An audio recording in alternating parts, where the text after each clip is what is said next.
കാര്യം എന്താണ്? അത് പ്രശ്നത്തിൻ്റെ മെറിറ്റ് വെച്ചാണ് പരിശോധിക്കേണ്ടത്.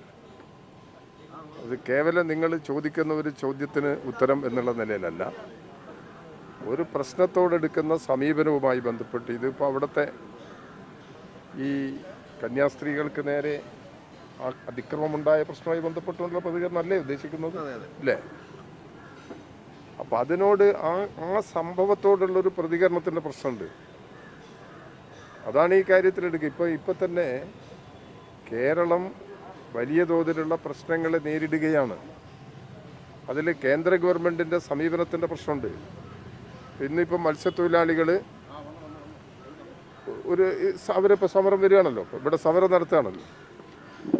ആ സമരത്തിന് അടിസ്ഥാനമായ ചില പ്രശ്നങ്ങളുണ്ട്. അമേരിക്കൻ നിലപാടിന് വിധേയത്വം പ്രകടിപ്പിക്കുകയാണ് ഇന്ത്യ ഗവൺമെൻറ്. അമേരിക്കക്കെതിരായ ഒരു നിലപാട് സ്വീകരിക്കാനും തയ്യാറാവുന്നില്ല. ഇന്ത്യക്ക് സ്വാതന്ത്ര്യം കിട്ടിയത് മുതൽ ശ്രീ ജവഹർലാൽ നെഹ്റുവിൻ്റെ നേതൃത്വത്തിൽ സ്വീകരിച്ചിട്ടുള്ള ഒരു വിദേശ നയമുണ്ട്. ആ നയങ്ങളിൽ നിന്നെല്ലാം ഇന്നത്തെ ഗവൺമെൻറ് പൂർണ്ണമായിട്ടും വ്യതിചലിച്ചു കഴിഞ്ഞിട്ടുണ്ട്. ഏറ്റവും പുതിയ വാർത്തകളും വിശേഷങ്ങളും വിരൽ തുമ്പിലറിയാൻ സീ മലയാളം ന്യൂസ് എല്ലാ ഡിജിറ്റൽ പ്ലാറ്റ്ഫോമുകളിലും ലഭ്യം.